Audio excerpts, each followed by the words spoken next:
que loco me volví, que solo hablo de Dios, de la salvación, que ya no soy el mismo que el que un día fui, que han cambiado mi vida y mi forma de vestir, y yo me río y les digo que ya no vivo yo, mas Cristo vive en mí.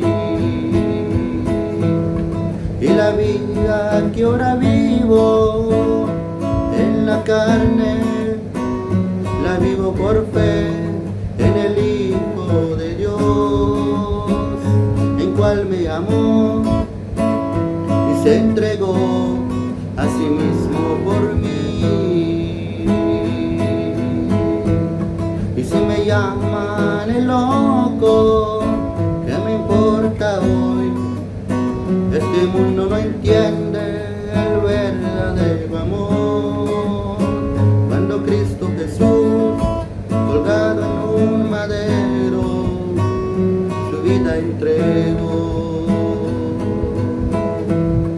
Y la vida que ahora vivo en la carne, la vivo por fe en el Hijo de Dios, el cual me amó